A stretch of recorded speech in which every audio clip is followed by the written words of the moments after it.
শুভ সকাল সুপ্রিয় শিক্ষার্থীবৃন্দ, তোমরা কেমন আছো? নিশ্চয়ই ভালো আছো। আলহামদুলিল্লাহ, আমি তোমাদের দোয়ায় ভালো আছি। আজকে আবারও আমি তোমাদের অনলাইন ক্লাস নিয়ে হাজির হয়েছি। আজকে রয়েছে অষ্টম শ্রেণীর জন্য তথ্য ও যোগাযোগ প্রযুক্তি। আজকের অনলাইন ক্লাসে তোমাদের জানাচ্ছি স্বাগতম। আমি আমার পরিচয় দিচ্ছি। আমি মোহাম্মদ নজরুল ইসলাম, সহকারী শিক্ষক আইসিটি, নান্দিয়া সাঙ্গন আদর্শ দাখিল মাদ্রাসা, শ্রীপুর, গাজীপুর। আজকে তোমাদের জন্য রয়েছে অষ্টম শ্রেণীর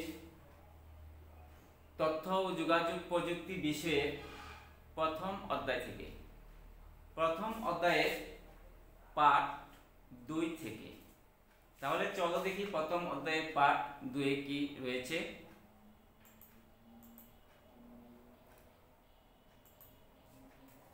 ছবিতে লোকগুলো কি করছে? এই যে একটা ছবি দেখতে পাচ্ছ, এই ছবিতে লোকগুলি কি করছে? আমরা দেখছি যে সবার সামনে একটি করে ল্যাপটপ আছে। তাহলে তোমরা নিশ্চয়ই বুঝতে পারছো যে এই লোকগুলি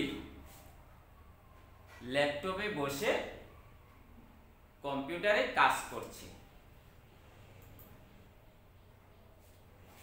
এই ধরনের অফিসে কাজ করার জন্য কর্মীদের কি কাজ জানতে হবে? তাহলে এই যে এই ধরনের অফিসে বা ল্যাপটপ নিয়ে কাজ করার জন্য কর্মীদের কি জানতে হবে? নিশ্চয়ই একটা অভিজ্ঞতা লাগবে কাজ করতে গেলে, মানে কর্মসৃজন ও কর্মপ্রাপ্তিতে তথ্য ও যোগাযোগ প্রযুক্তি। তাহলে আজকের পাঠ হচ্ছে কর্মসৃজন, মানে কাজের ক্ষেত্রটা তৈরি করে নেওয়া, এবং কর্মপ্রাপ্তিতে তথ্য ও যোগাযোগ প্রযুক্তি। তাহলে শিক্ষার্থী বন্ধুরা, চলো আজকে আমরা শিখন ফলটুকু দেখে নিই।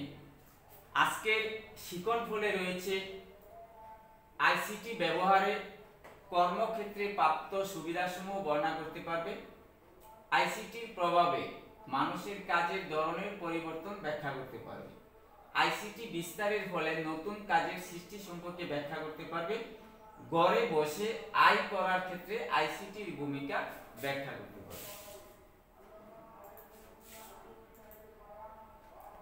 তাহলে আমরা দেখে নিই আইসিটি ব্যবহারে কর্মীর দক্ষতা।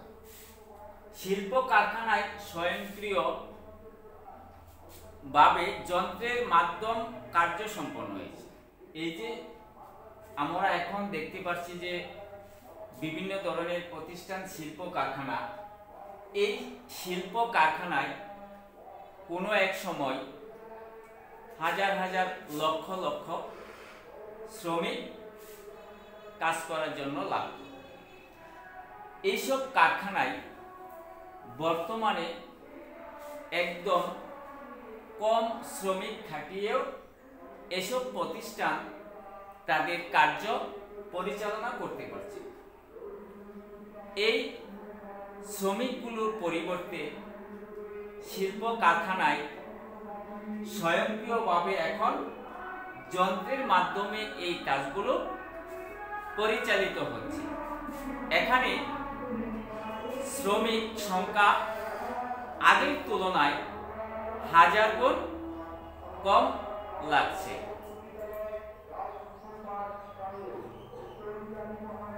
আইসিটি ব্যবহারে কর্মীর দক্ষতা স্বয়ংক্রিয় উপস্থিতি যন্ত্র ব্যবহার করছে।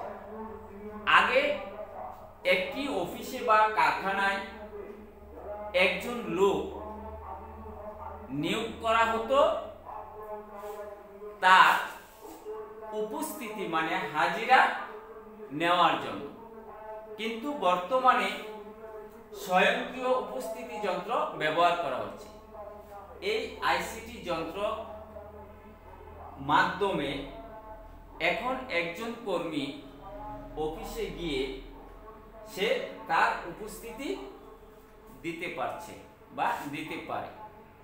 এখানে কোনো লোকের প্রয়োজন হয় না। স্বয়ংক্রিয়ভাবে মালামাল গোদামে সজ্জিত করো। আগে আমরা দেখছি বিভিন্ন ধরনের প্রতিষ্ঠানে মালামাল এক স্থান থেকে আরেক স্থানে মাথায় করে গোদামে সাজানো হতো, কিন্তু বর্তমানে আইসিটি যন্ত্র আবিষ্কারের ফলে এখন এই গুদামজাত করার জন্য মানুষ আর মাথায় করে বোঝা বহন করে না বা মালামাল বহন করে না। কোম্পানির গুদামজাত করণের জন্য বর্তমানে আইসিটি যন্ত্র ব্যবহার করে স্বয়ংক্রিয়ভাবে মালামাল সজ্জিতকরণ করা যাচ্ছে। ডিজিটাল টেলিফোন এক্সচেঞ্জে প্রযুক্তি ব্যবহারকারী। এই যে ছবিটি দেখতে পাচ্ছ, এটা হচ্ছে ডিজিটাল টেলিফোন এক্সচেঞ্জের একটা ছবি। এই ডিজিটাল টেলিফোন এক্সচেঞ্জের প্রযুক্তি ব্যবহারকারী।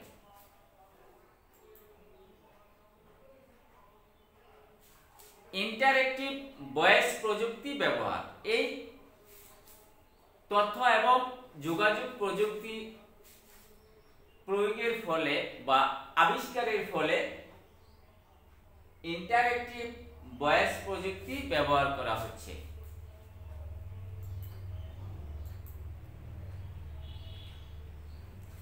এটিএম মেশিন ব্যবহার করা। এই যে তোমরা দেখেছ অনেক ব্যাংকের সামনে বা নিচে যাই বলো না কেন এটিএম মেশিন। এই এটিএম মেশিনে লোক নেই। এই এটিএম মেশিন ব্যবহার করে আমরা বা তোমরা টাকা তুলতে পারছো। সুপ্রিয় শিক্ষার্থীবৃন্দ, আজকে তোমাদের জন্য একটি একক কাজ রয়েছে। এই একক কাজটি হচ্ছে তুমি কিভাবে একজন দক্ষ কর্মী হতে পারো এর দুটি শর্ত লেখো। তুমি কিভাবে একজন দক্ষ কর্মী হতে পারো এর জন্য দুটি শর্ত লিখবে।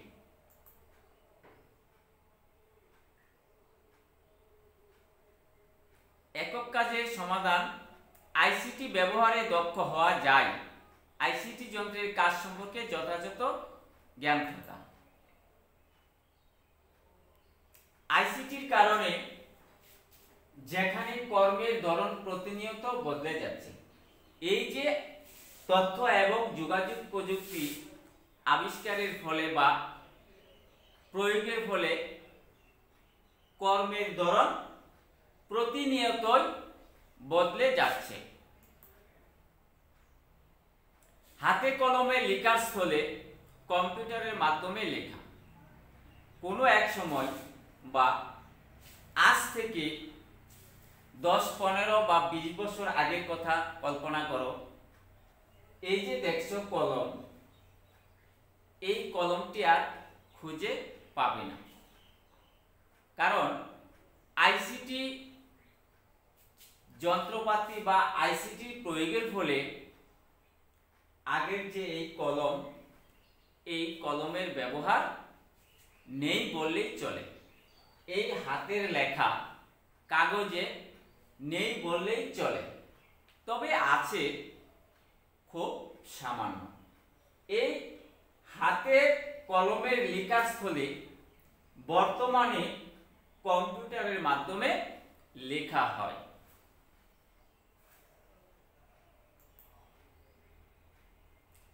বিশেষ ল্যাবে ছবি প্রিন্ট করে দেখার চেয়ে ডিজিটাল ক্যামেরায় ছবি তুলে দ্রুত।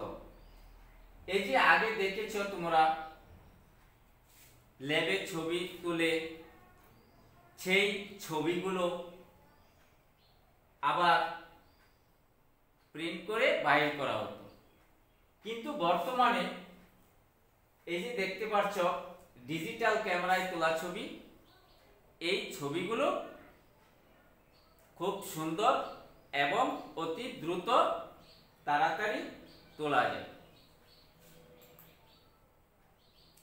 অফিসে গিয়ে কাজ না করে ঘরে বসে অফিসের কাজ করা যায় বা করা যেতে পারে। এই যে দেখতে পাচ্ছ অফিসের কাজ, আরেকটা ছবি দেখছ অফিসের কাজ। এই অফিসের কাজগুলি তুমি ইন্টারনেট ব্যবহার করে অফিসে না গিয়েও তুমি যার যার বাড়িতে বসে বা ঘরে বসে এই অফিসের কাজগুলো করতে পারো।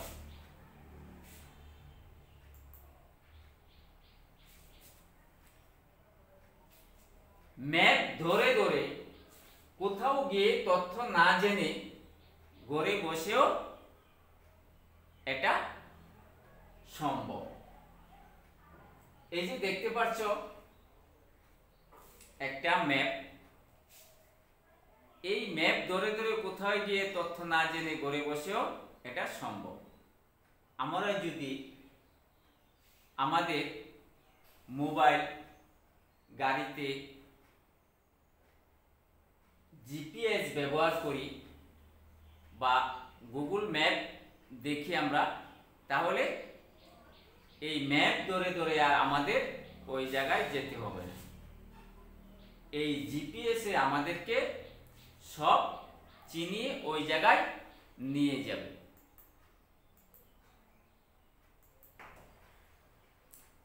মোবাইল ফোনের বিস্তার ও নতুন কর্মসৃজন।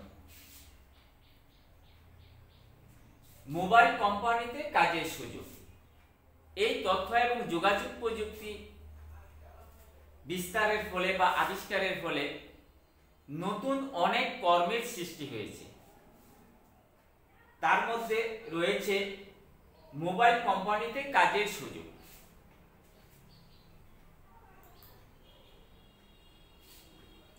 মোবাইল ফোন সেট বিক্রয়, বিপণন ও রক্ষণাবেক্ষণ। এই যে মোবাইল কোম্পানি তার মোবাইলগুলো বানিয়েছে, এইগুলি বিক্রয়ের জন্য অবশ্যই কর্মীর প্রয়োজন, এবং বিপণন ও রক্ষণাবেক্ষণ, এগুলিকে আবার রক্ষণাবেক্ষণ করার জন্য কর্মীর প্রয়োজন। তাহলে মোবাইল ফোনের বিস্তারের জন্য নতুন অনেক কর্মের সৃষ্টি হয়েছে। মোবাইল ফোনে বিভিন্ন সেবা প্রদান।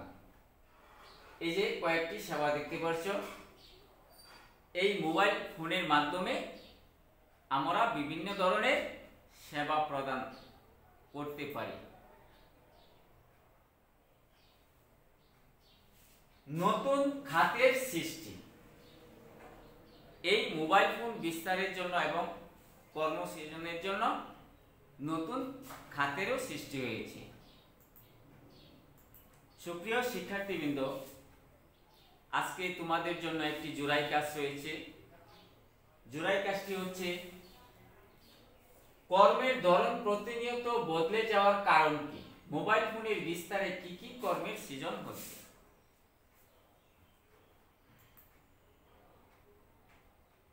জোড়াই কাজের সম্ভাব্য উত্তরটি তোমরা মিলিয়ে নাও। আইসিটি যন্ত্রের সফল ব্যবহারের কারণে কর্মের ধরন প্রতিনিয়ত বদলে যাচ্ছে। দ্বিতীয়টি হচ্ছে মোবাইল ফোনের বিস্তারের ফলে মোবাইল কোম্পানিতে কাজের সুযোগ, বিক্রয়, বিপণন, রক্ষণাবেক্ষণ ও বিভিন্ন সেবা খাতের সৃজন হচ্ছে। এই উত্তরটুকু তোমরা মিলিয়ে নিতে পারো। ঘরে বসে আয়ের সুযোগ। ঘরে বসে আমরা আয় করতে পারি। কাজসমূহ হলো ওয়েবসাইট উন্নয়ন, রক্ষণাবেক্ষণ, মাসিক বেতন ভাতার বিল প্রস্তুতকরণ, ওয়েবসাইটে তথ্য যোগ করা, সফটওয়্যার তৈরি করা। আমরা এই যে কাজগুলি আমরা ঘরে বসে করতে পারি। আমরা ওয়েবসাইট উন্নয়ন করতে পারি, রক্ষণাবেক্ষণ করতে পারি, মাসিক বেতন ভাতার বিল তৈরি করতে পারি, ওয়েবসাইটে যে কোনো তথ্য যোগ করতে পারি এবং সফটওয়্যার তৈরির কাজে আমরা ঘরে বসে এগুলি করতে পারি। দলগত কাজ। শিক্ষার্থীবৃন্দ, আজকের দলগত কাজের মাধ্যমে তোমাদের মধ্যে রয়েছে আইসিটির কোন কোন দক্ষতা ঘরে বসে আয়ের সুযোগ করে দিতে পারে। দলগত কাজের সম্ভাব্য উত্তরটা তোমরা মিলিয়ে নাও। অনলাইনে ওডেক্স ও ফ্রিল্যান্সারের মাধ্যমে ওয়েবসাইট উন্নয়ন, রক্ষণাবেক্ষণ, মাসিক বেতন ভাতার বিল প্রস্তুতকরণ, ওয়েবসাইটে তথ্য যোগ করা, সফটওয়্যার তৈরি করে ঘরে বসে আয় করতে পারি। সুপ্রিয় শিক্ষার্থীবৃন্দ, আজকে যেই তোমরা ক্লাসটুকু দেখলে, এই ক্লাস থেকে তোমরা কে কতটুকু অর্জন করতে পেরেছো তার জন্য মূল্যায়ন। আজকের মূল্যায়নে প্রশ্ন রয়েছে মোবাইল ফোনের বিস্তারে কি কি কর্মের সৃজন হচ্ছে।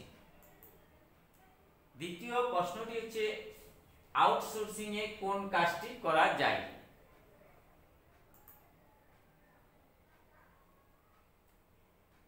সফটওয়্যার ডেভেলপমেন্ট, অপারেটিং সিস্টেম চালানো, সিডি বিক্রয় করা, কম্পিউটার মেরামত করা।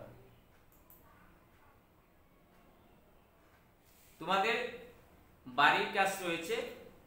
বাড়ির কাজটুকু হচ্ছে তুমি কিভাবে একজন দক্ষ কর্মী হতে পারো বর্ণনা করো। এই বাড়ির কাজটুকু তোমরা লিখে আনবে।